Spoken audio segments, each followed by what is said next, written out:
Amém, queridos, boa noite, graça e paz, sejam bem-vindos. Você está na casa do teu Pai. Eu quero saudar todos os irmãos, as irmãs, aqueles que nos visitam, sejam muito bem-vindos aqui em Bom Retiro. Essa igreja existe para abençoar a sua vida, amém, gente? Então, você que está nos seguindo, hoje nós vamos caminhar dentro de uma mesma direção. Deus tem apontado uma seta para a gente, o Espírito de Deus tem comunicado aqui para os pastores de Bom Retiro, para a diretoria de Bom Retiro, e eu quero começar ou recomeçar no mesmo lugar onde nós paramos na semana passada. Nós ministramos pela manhã sobre as flechas do Senhor, à noite sobre semeadura do Senhor, e apresentamos a semente de mostarda como a menor das sementes e aquela que vai influenciar, crescer de maneira tal que vai produzir abrigo para tanta gente, amém?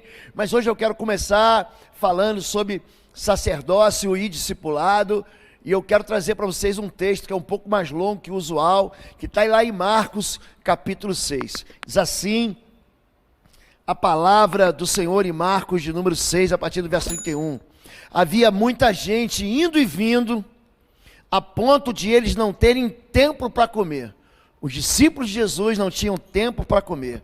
Jesus lhes disse: venham comigo para um lugar deserto e descansem um pouco. Assim eles se afastaram num barco para um lugar deserto. Mas muitos dos que os viram retirar-se, tendo-os reconhecido, correram a pé de todas as cidades e chegaram lá antes deles. Quando Jesus saiu do barco e viu uma grande multidão, teve compaixão deles, porque eram como ovelhas sem pastor. Então começou a ensinar-lhes muitas coisas. Já era tarde, e por isso seus discípulos aproximaram-se dele e disseram: este é um lugar deserto, e já é tarde. Mande embora o povo para que possam ir aos campos e povoados vizinhos para comprar algo para comer. Ele, porém, respondeu: deem-lhes vocês algo para comer. Eles disseram: isto exigiria 200 denários. Devemos gastar tanto dinheiro em pão e dar de comer? Perguntou ele: quantos pães vocês têm? Verifiquem. Quando ficaram sabendo, disseram: 5 pães e 2 peixes. O povo assentar-se em grupos na grama verde. Assim, eles se assentaram em pequenos grupos de 100 e de 50. Tomando 5 pães e os 2 peixes e olhando para o céu, deu graças e partiu os pães. Em seguida, entregou aos seus discípulos para que os servissem ao povo. E também dividiu os 2 peixes entre todos eles. Todos comeram e ficaram satisfeitos. E os discípulos recolheram 12 cestos cheios de pedaços de pão e de peixe. Os que comeram foram 5.000 homens. Amém? Vamos orar. Pai querido, nós conhecemos a letra e nós lemos a tua palavra aqui, que é eterna. Mas eu quero pedir que o Senhor extraia exatamente para o dia de hoje, para a necessidade do teu povo, para a fome do teu povo, aquilo que o Senhor tem de alimento para a gente. Hoje o teu povo se reuniu para ouvir a voz do Senhor. Hoje o teu povo está entregando a ti esse primeiro dia da semana, esse primeiro fôlego do seu descanso, para que o teu Espírito tenha liberdade com eles. Fala conosco, Pai. As nossas armas ficaram do lado de fora, as nossas defesas ficaram do lado de fora. É assim que nós nos apresentamos ao Senhor, indefesos, para que o Senhor mesmo possa tratar com o nosso coração, em nome de Jesus. Amém? Marcos é o menor dos evangelhos. Existem 4 evangelhos: Mateus, Marcos, Lucas e João. O evangelho de Marcos, ele vai repetir a palavra imediatamente, é um evangelho de poder. O evangelho de Mateus é o evangelho em que Jesus tem os grandes discursos. Ali está o sermão do monte. Ali estão os capítulos das chamadas parábolas do reino. Ali existem discussões entre Jesus e os fariseus. Ali existem os 3 últimos capítulos que falam do final dos tempos. Mas o evangelho de Marcos, Jesus, ele é muito curto de palavras. Uma das mensagens mais poderosas que eu ministrei está em Marcos capítulo 7, quando Jesus ele encontra com um homem que era surdo, mudo. E ali ele diz só uma palavra, efatá. Mas existem 4, 5 gestos que ele faz, e que esses gestos silenciosos falam mais do que a palavra dele.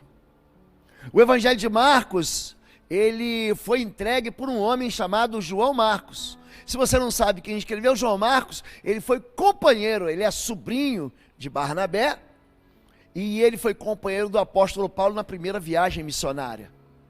E o Evangelho de Marcos, ele é o mais simples da gente entender aquela cultura que era mergulhada no mundo helênico, no mundo também romano, que Jesus vivia.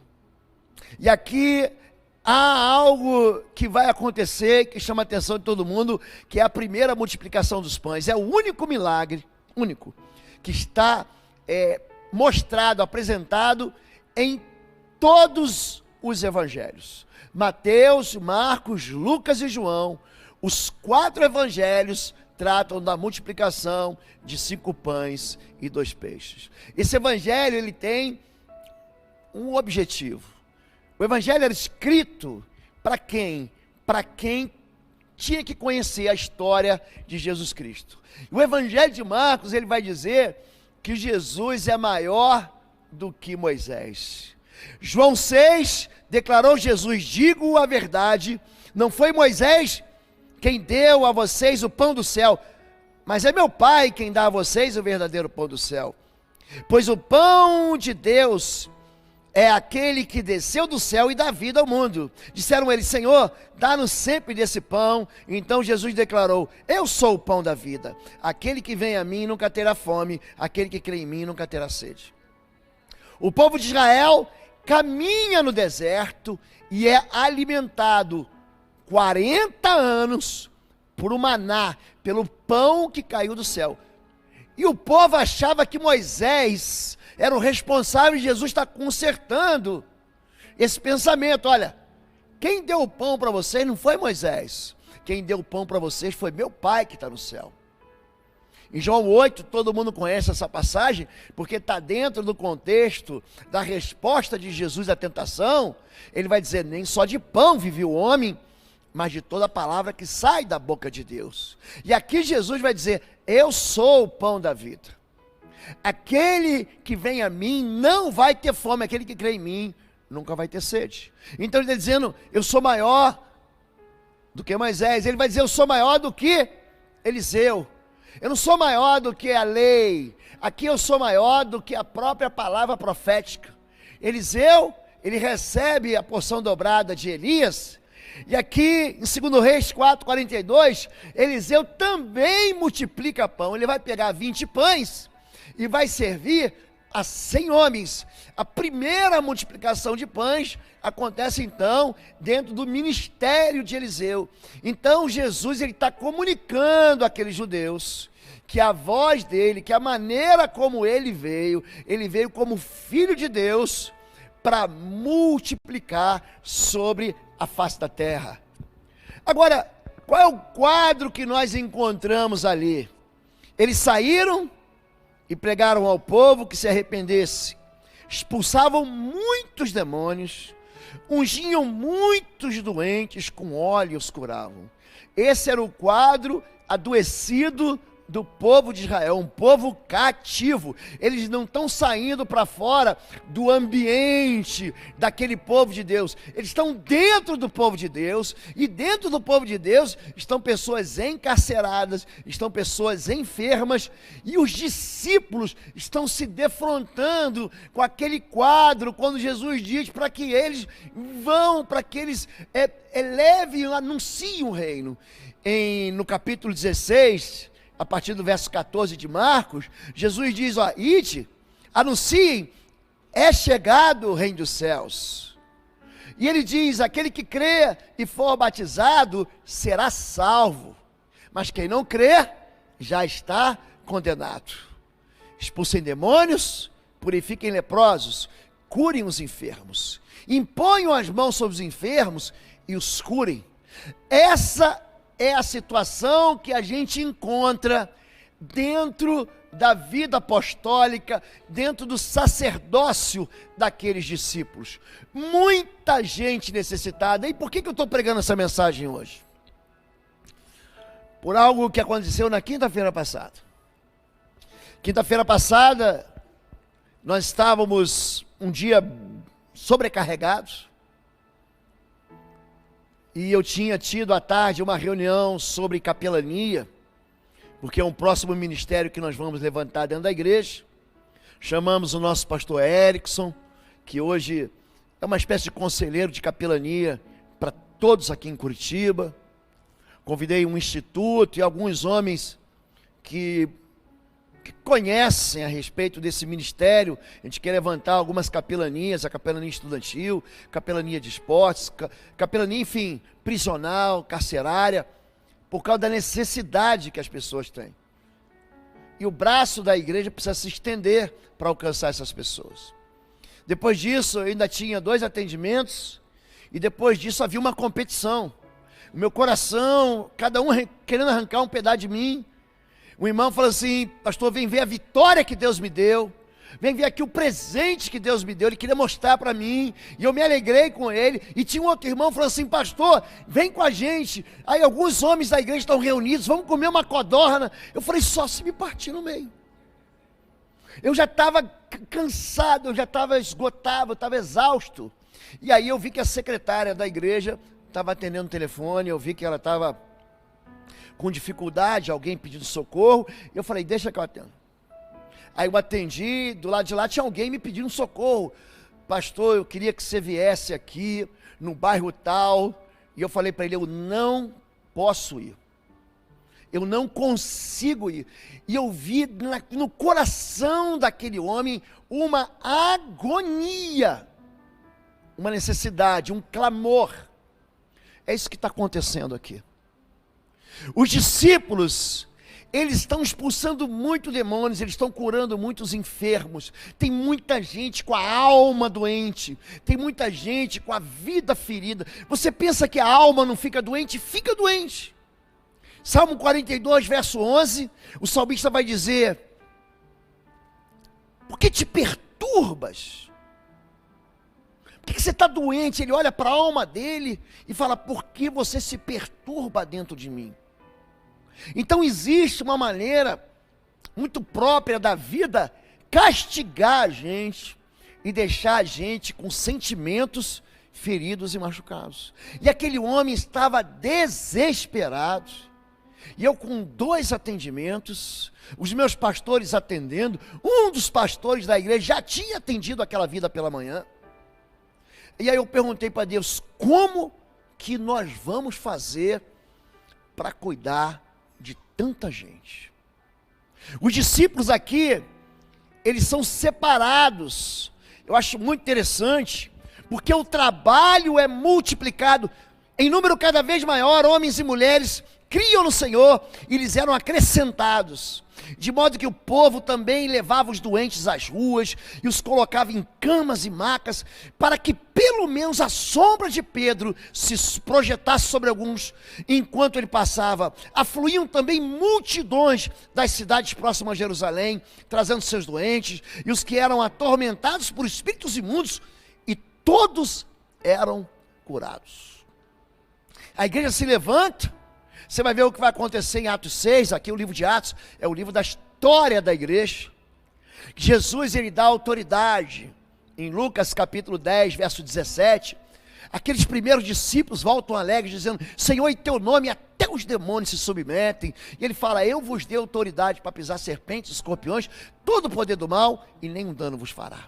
E isso está acontecendo de verdade. As multidões enfraquecidas, vulneráveis, famintas, estão procurando os discípulos. Discípulos por quê?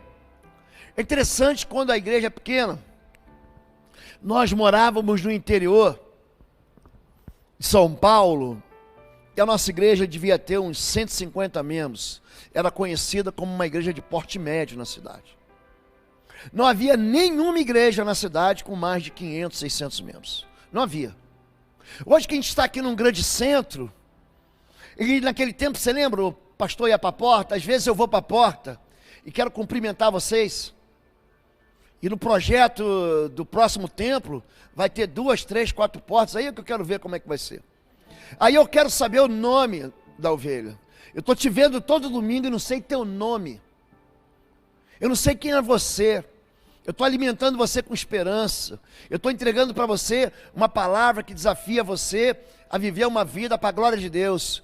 Mas eu não sei o seu nome. São multidões que entram aqui em Bom Retiro. Isso vai agoniando o meu coração. Eu mantenho aqui a elegância, mas dentro de mim eu queria conhecer a história de cada um de vocês. Mas à medida com que a igreja cresce, isso vai se tornando cada vez mais difícil. Tem muita gente que tem romance por igreja pequena, só que a palavra de Deus, ela promete um crescimento multiplicado. É isso que é a igreja. E crescia a palavra de Deus, Atos 6. E em Jerusalém se multiplicava muito o número dos discípulos, e grande parte dos sacerdotes obedecia à fé. Na cidade pequena, o médico é o médico da cidade.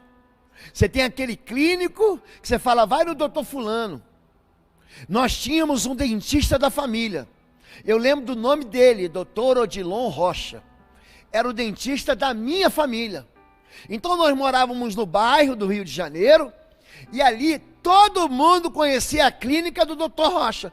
Era ele. Só que hoje, dentro de uma cidade que tem 1 milhão, juntando a região metropolitana, 2 milhões de pessoas, você começa a ver que dentro desse grande povo, as pessoas vão contando uma para outra, e o lugar que a gente tem aqui de adoração, de louvor, de gratidão, esse lugar é um lugar aonde o povo vem buscar o Senhor. E fazendo um parênteses, eu vi aqui que apareceu uma mensagem amarela. Você que é visitante, não fique preocupado, é alguma criança lá embaixo que precisa do pai para ir no banheiro, é só isso, tá bom? Não aconteceu nada demais. Então, a gente começa a perder a noção, e a gente começa a se distanciar um do outro. Aqui, os discípulos não têm descanso, havia muita gente, diga assim comigo, muita gente, indo e vindo, a ponto de eles não terem tempo para comer. Você já esqueceu de comer? Trabalhou tanto? Só aconteceu comigo isso, gente? Aí você passa assim, 3 da tarde, 4 da tarde, e fala assim, nossa, estou com uma fome. Aí quando você lembra, você não almoçou. Sem brincadeira, isso acontece comigo direto, gente. Não almo, eles não têm tempo para comer. Jesus e os discípulos, aí Jesus, o que ele faz? Jesus lhes disse, venham comigo para um lugar deserto e descansem um pouco. Tem uma versão que diz, retirando-os para um lugar deserto. É daí que vem a figura do retiro.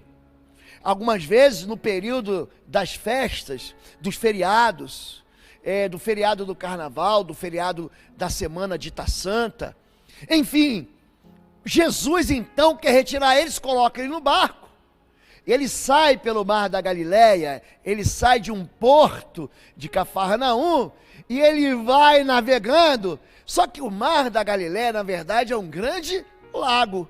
Aí a turma que ainda ficou vulnerável, que ninguém orou por eles, que ninguém abençoou eles, que ninguém respondeu às necessidades dele, o que eles fazem? Eles ficam olhando o barquinho, e eles saem das suas cidades, e quando o barco chega no outro porto, quem está lá? A mesma multidão.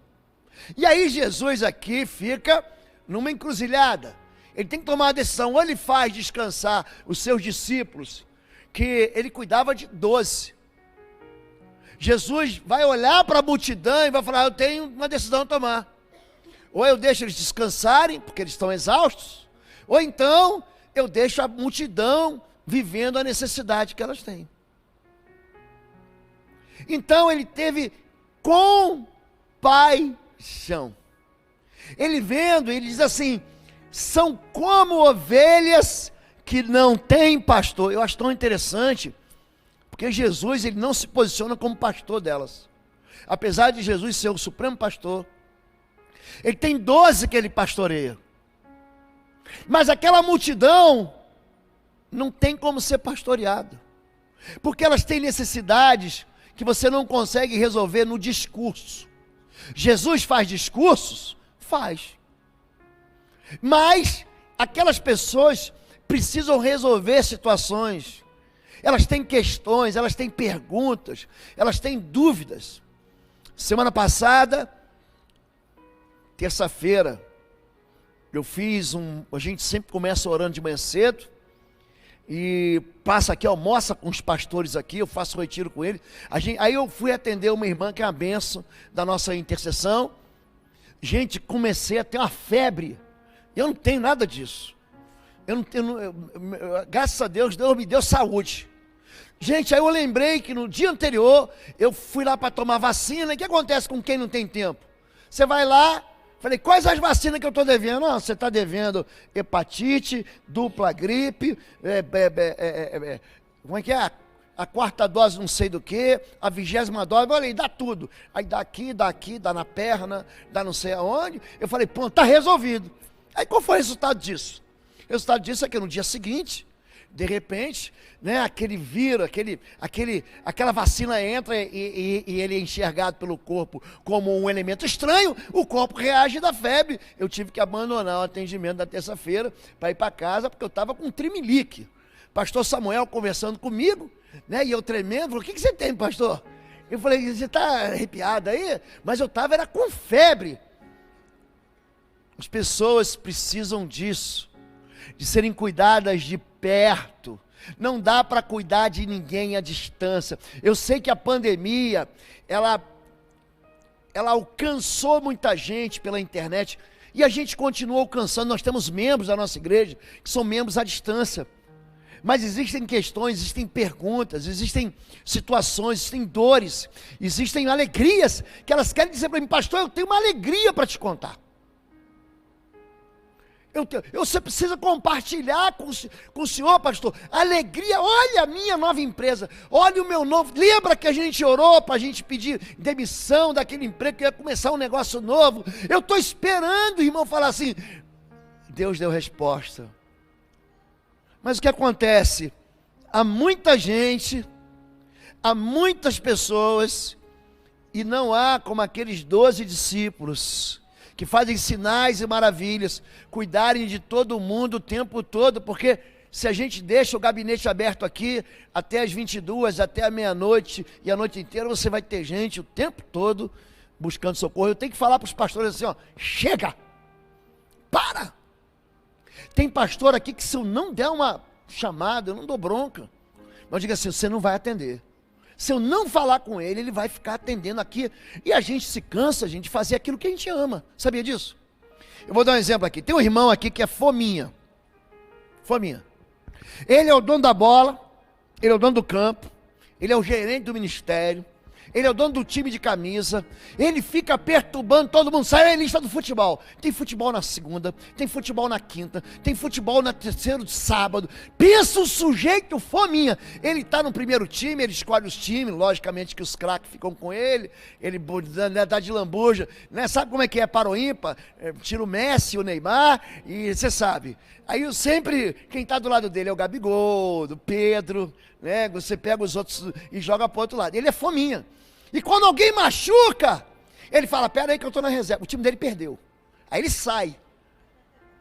Aí ele chega em casa e fala assim, André, eu estou morto de cansado. Você viu uma mensagem subliminar? Eu estou morto de cansado. Mas por que ele está morto de cansado? Porque ele ficou carregando pedra? Não, porque ele ficou fazendo o que ele gosta. Nós cansamos de fazer o que a gente gosta. O sujeito gosta de pedalar. Aí eu estou vendo assim, olha, chegamos em Morretes. Você imagina chegar em Morretes de bicicleta?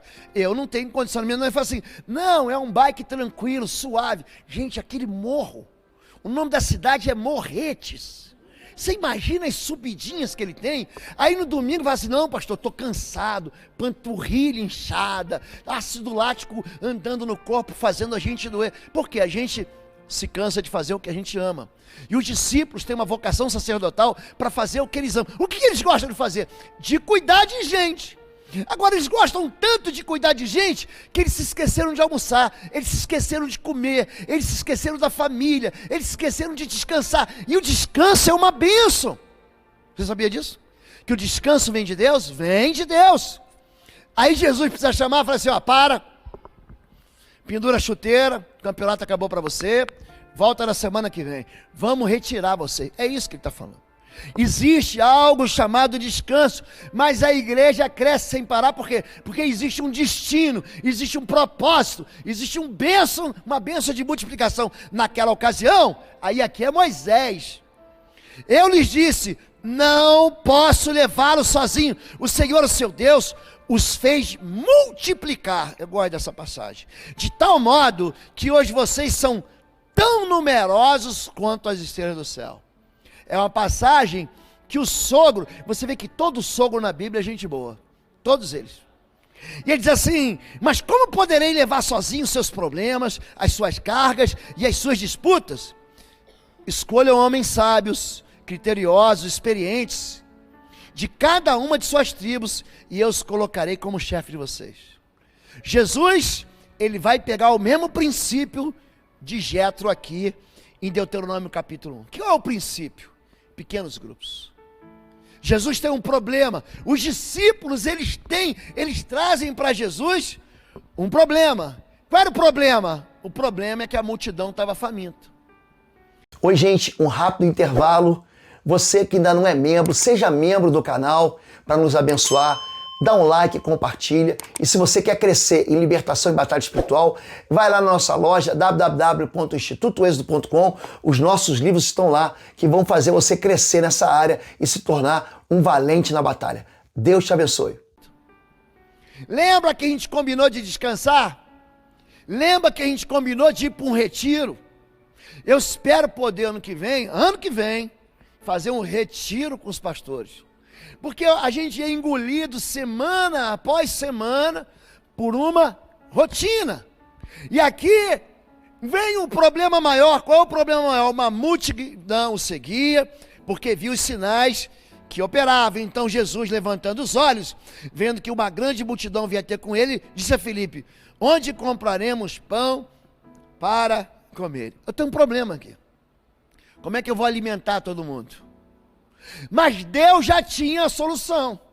Jesus faz isso para provar a eles, mas dizia isso para experimentar, porque ele bem sabia o que havia de fazer.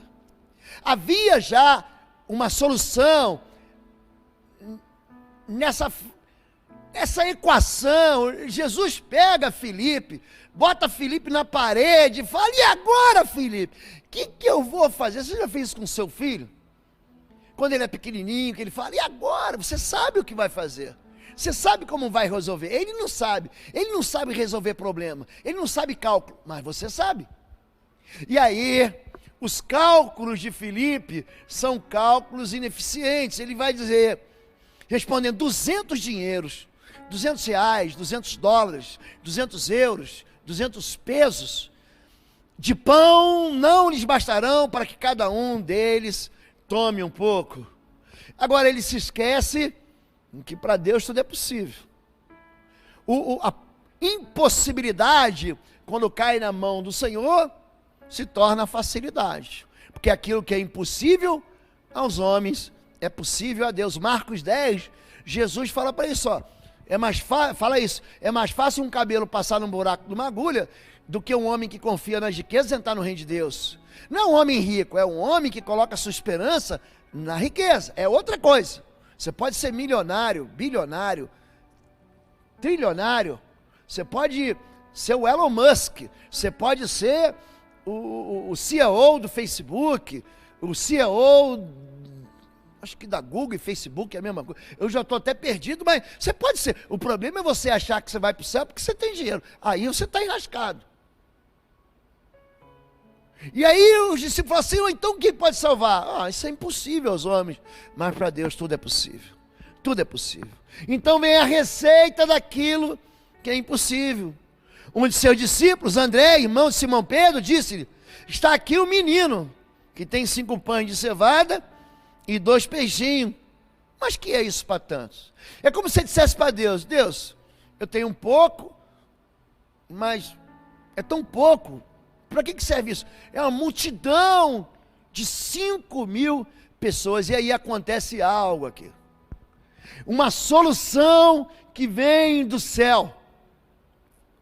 E ordenou, aqui vocês estão vendo que eu estou passeando em todos os evangelhos. É o mesmo milagre que nós lemos em Marcos 6. Nós estamos lendo Mateus 14, nós lemos João capítulo 6, é o mesmo milagre. E ordenou que a multidão se assentasse na grama. O que é importante aqui?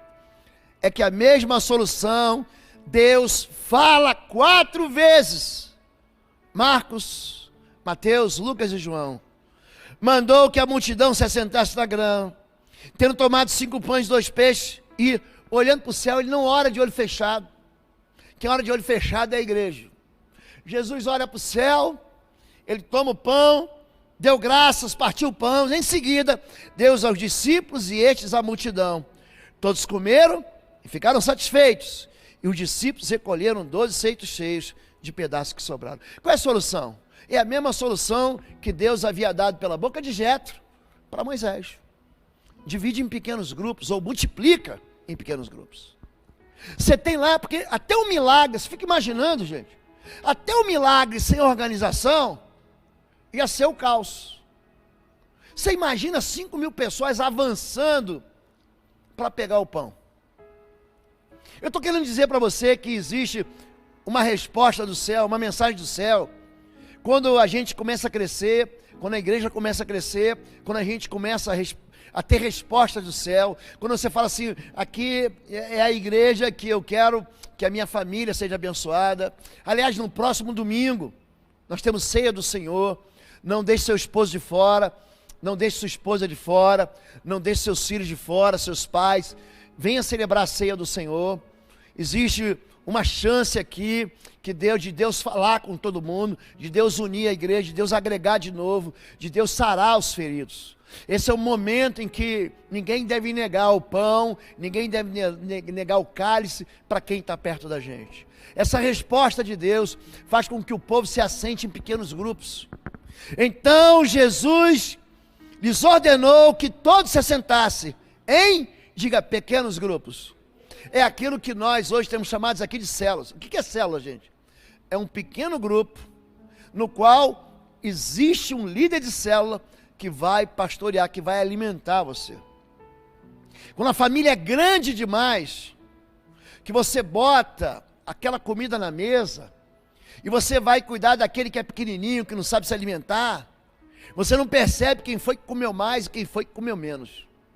Não sei como é que era na sua casa, nós tínhamos primas e primos, a gente ia para a casa da avó, e a avó falava assim, é um bife para cada um. Aí você sabe que tem aquele irmão guloso, aquele primo guloso, que você sabe, né? O bife vem um desse tamanhão, um desse tamaninho, e ele já vai fuçando, ele pega um, levando, não é pequeno, ele tira e bota outro. Tem sempre aquele que come mais e aquele que come menos, porque a família é grande, você não sabe quem foi atendido, quem comeu, quem saiu satisfeito, quem saiu insatisfeito, não é assim? Pois é, quando a gente tem a família pequena, um pequeno grupo, que você reparte o pão, reparte o peixe, você sabe exatamente quem comeu e quem deixou de comer. Você reparte, essa palavra na Bíblia chama ortotomel, é uma palavra grega, que significa alimentar na mesma proporção. Alimentar, quem é grandão, ele come um pouco mais. Eu tenho um irmão aqui na igreja, é um pastor, gente, pensa um homem que come. Pensa um homem que come, gente, eu falo o seguinte, se esse homem tivesse na multiplicação dos 5.000, dos 5 pães e 2 peixes, você sabe que sobraram 12 cestos cheios, mas se ele tivesse, ia sobrar só 6. Pensa um homem que come, gente.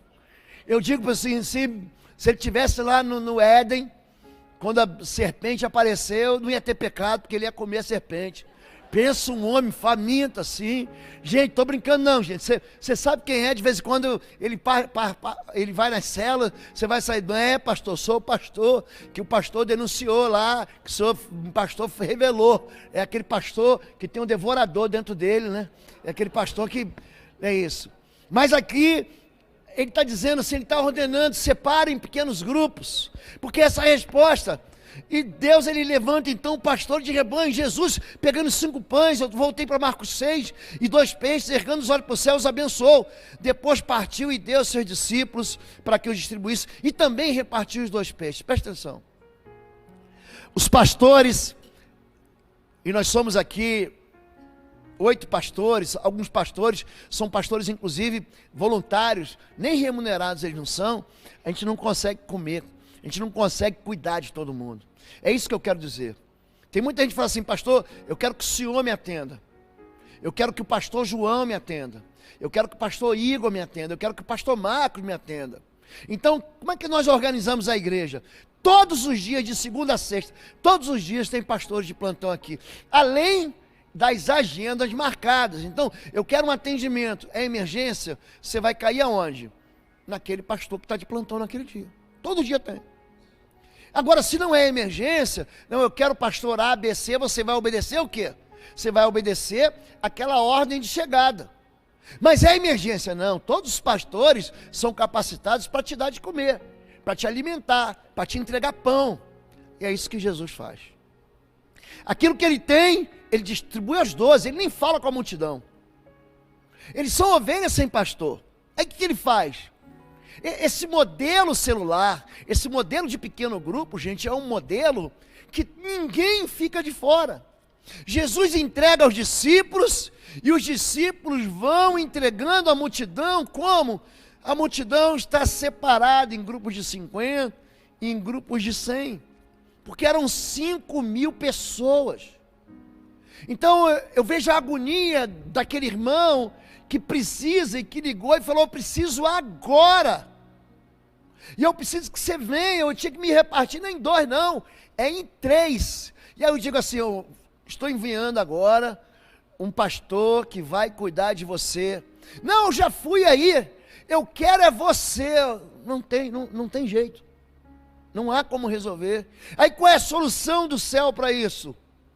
Algo chamado discipulado. Jesus, ele discipula 12, ele tinha 12, ele era pastor de 12. Ele os chamou para que esses pastores, o discípulo pastor, chamando os 12 para junto de si, enviou-os de 2 em 2, e deles autoridades sobre espíritos imundos.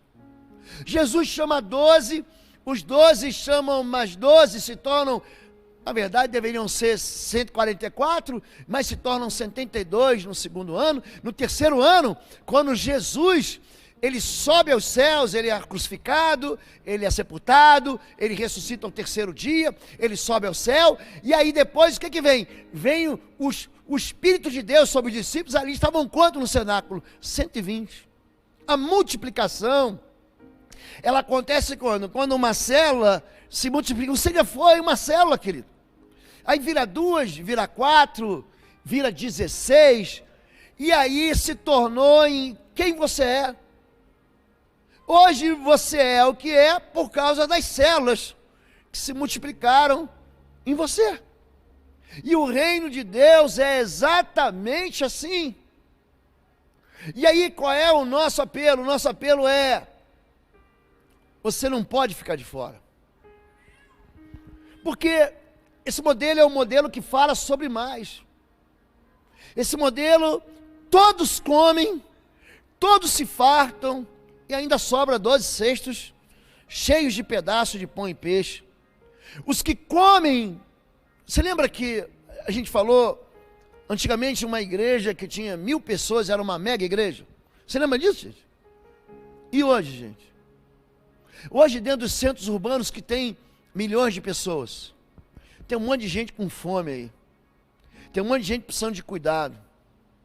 Hoje de manhã, uma irmã estava falando comigo que está fazendo uma visita, um dos líderes do Ministério de Célula, trouxe uma vizinha. Pensa uma moça que está sofrendo, pensa uma moça que está vivendo um tempo de desesperança, de dor, e ela em casa, ela vai receber notícia ruim. Os jornais, a internet, eles querem só um negócio chamado clickbait. Sabe o que é? Ele vai botar para você uma notícia ruim, para você lá clicar, para ele ter ibope, para ele cobrar mais o merchandising. Ele vai cobrar mais a respeito daquilo que ele estava, ele vende uma notícia. E se a notícia for ruim, então ela vai vender muito. Se for desgraça, a desgraça vende. Você bota assim, olha, tem um cachorrinho aqui, fofinho, um floquinho. Olha que bonitinho, ninguém vai lá. Agora se você bota assim, ó, tem um cachorro feio, é um pitbull que morde, que destroça, que coloca pavor, gente, todo mundo vai lá. Não, quero me livrar disso. Não é floquinho. Quando a gente fala disso, tem gente que dá ibope, e tem notícia que dá ibope, e aí você vai só se alimentando da notícia ruim, você vai só se alimentando daquilo que é ruim, e aí você fica em casa, e você não tem esperança, porque nenhuma palavra vai dar para você força para você continuar, nenhuma palavra vai te dar esperança para você não desistir, mas dentro da cela, dentro desse lugar onde o discípulo se torna sacerdote, ali há esperança, e a gente passa a receber muito mais. Pastor Lucas, eu peguei uma versão muito interessante, que é a nova tradução da linguagem de hoje, olha como ele fala: deem aos outros e Deus dará a vocês, e assim vocês receberão muito, muito mesmo. Tudo que puderem carregar, Ele vai pôr na mão de vocês. A mesma medida que usarem para os outros, Deus usará para vocês. Gente, é uma maneira muito simples de você falar assim, ó: dei e ser-lhe-á dado, boa medida, recalcada, sacudida e transbordante, dar-se-vos-á a vós também.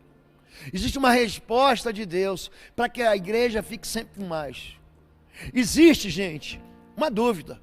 E tem gente que vai dizer assim: pastor, mas o que eu tenho é tão pouco. Estamos aqui no culto, não estamos no culto aqui? Aqui tem muita gente que prega melhor do que eu. Ah, pastor, duvido. Tem, eu já tive sentado nesse banco aí, ó. Aqui tem muita gente que canta melhor, apesar do nosso louvor ser uma benção. Pela manhã eu falei, gente, imagina o pastor Lobo cantando. Ia ser uma guerra espiritual aqui, gente. Por quê? Porque eu não sei cantar. Agora imagina o que você tem que entregar de dom. Todo mundo aqui tem um dom. Todo mundo é parte de um corpo. Você faz algo que ninguém vai poder fazer. Você consegue assar um churrasco. Você consegue ministrar no teclado. Você consegue oferecer com o teu dom e talento algo que vai edificar a igreja. Agora imagina se fosse dar oportunidade para todo mundo aqui. Já viu aquelas igrejas que todo mundo tem oportunidade? Obrigado pela oportunidade, quero cantar aqui. Bota o playback aí. Você lembra disso? Quem já teve igreja assim? Chega uma hora, gente, que o culto está tão abarrotado de pessoas que querem dar um testemunho e a gente não consegue. Então no culto da noite você vem para receber, mas no culto das células você vai para você entregar. E você está falando, mas é tão pouco que eu tenho. Está aqui, ó. Quando vocês se reúnem, cada um de vocês tem um salmo. Você sabe cantar, querido? Sabe cantar? Porque o pastor não sabe. Quem vai cantar lá na célula é você. Ou uma palavra de instrução, ou uma revelação, uma palavra em língua, ou uma interpretação. Tudo seja feito para a edificação da igreja. Dentro da célula que nós levantamos pastores. Dentro da célula que nós levantamos discípulos. Dentro da célula que nós levantamos os homens do louvor. Dentro da célula que nós levantamos a liderança da igreja. É dentro da célula. É ali que o dom, dentro daquele pequeno grupo, vai alimentar um ao outro. É ali dentro. E você não pode dizer assim, pastor, eu não sirvo para nada. Isso é mentira. Você pode dizer, eu não sei qual é meu dom. Aí a gente conversa. Mas dizer que você não serve para nada, ninguém aqui, nem eu e você, a gente não é anexo do corpo não, gente. Ninguém aqui é uma parte que você pode decepar e falar assim, não, essa pai é um apendicite. Para que serve o apêndice? Para nada, para inflamar, para dar dor na barriga, não é isso? A gente não é verruga não, gente. Pô, aquele irmão lá não serve para nada, é uma verruga. É mentira, ele está fora do lugar. É uma mentira. Todos nós precisamos uns dos outros. E é assim que Jesus faz. Jesus tem seus discípulos, que se tornam sacerdotes, e os discípulos fazem discípulos, e os discípulos fazem mais discípulos, que fazem mais discípulos. Você está convidado para participar desse mover que está acontecendo dentro de Bom Retiro. É a melhor maneira que a gente tem para cuidar um do outro. Nós, a partir de outubro, quem vai formar os novos líderes de células sou eu mesmo. nós temos alguns gargalos na igreja, quando a igreja cresce. Espaço de culto, estacionamento e sala de aula. Eu não tenho hoje sala de aula nem de manhã e nem de tarde. Então eu conversei com o nosso pastor do BBR College e ele concedeu para mim, para que eu consiga ministrar uma nova geração de líderes de células a partir do segundo semestre de outubro. Eu quero convidar você. Em primeiro lugar, você que é líder de célula,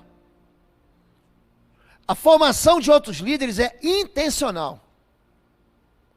Você reparte responsabilidades. Hoje você vai receber alguém na porta. Hoje você vai ministrar a palavra. Hoje você vai seguir o roteiro. Hoje você vai cantar. Eu não sei cantar. Então, querido, leva teu celular com o Spotify. Leva. E pelo menos, se você não sabe cantar, liga o Spotify e faz uma mímica. Não tem aquele pessoal que fica dublando? Não é? Herbert Richards. Você lembra disso? E aí você fica ali dublando. Mas todo mundo precisa participar.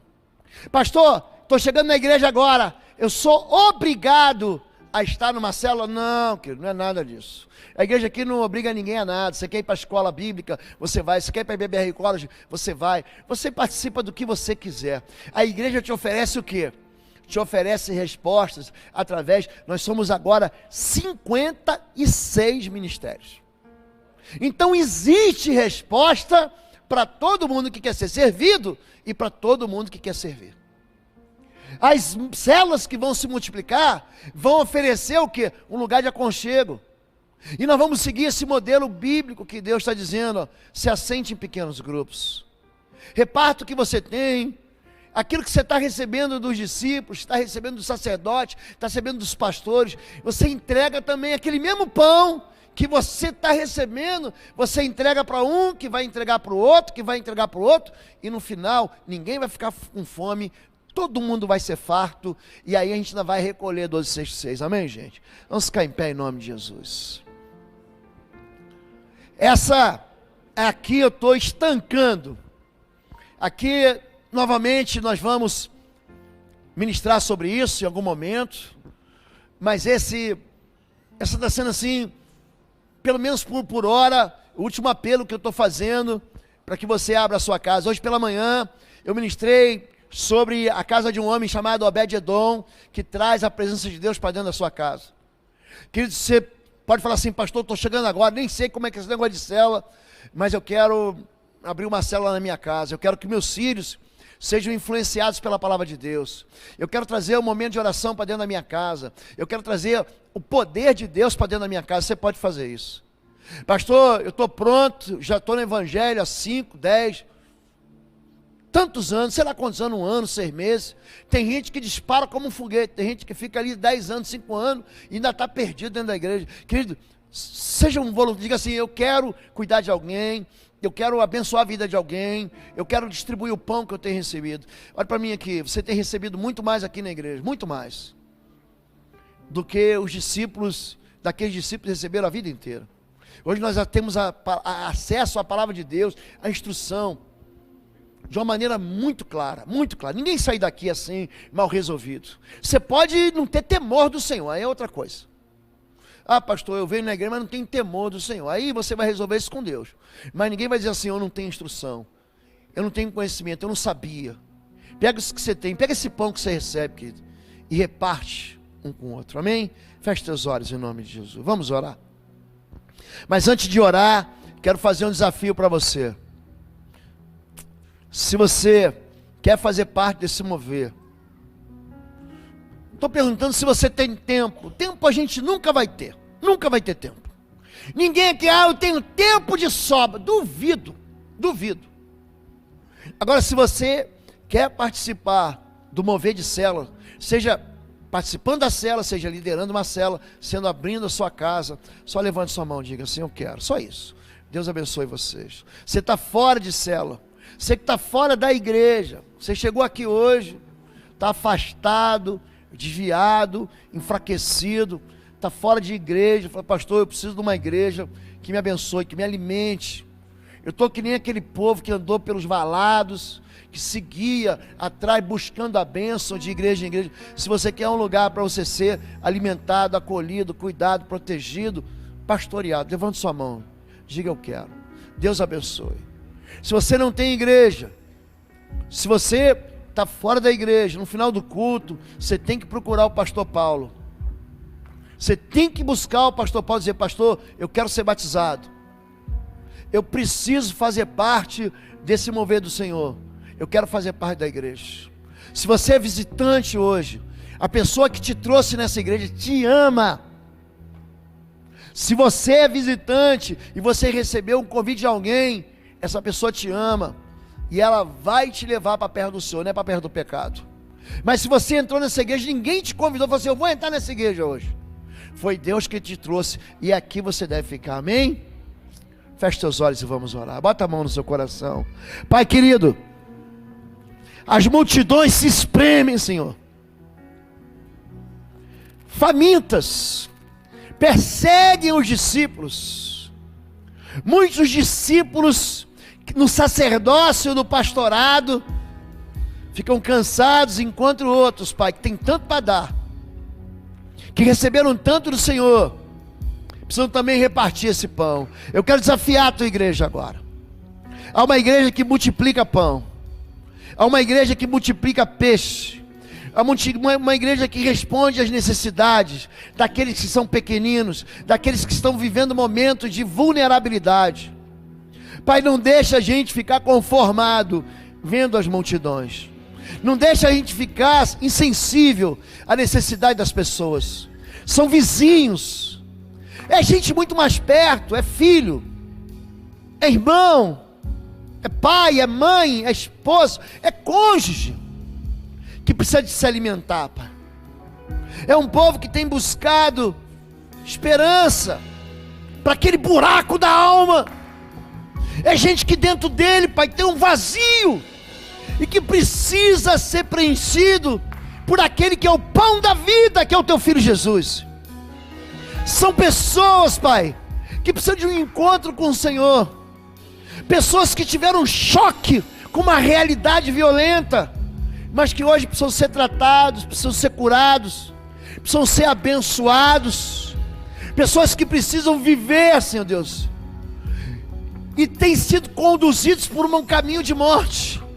Pai, em nome de Jesus, faz de Bom Retiro, Pai, um lugar de multiplicação do pão. Faz de Bom Retiro um lugar de multiplicação de vida.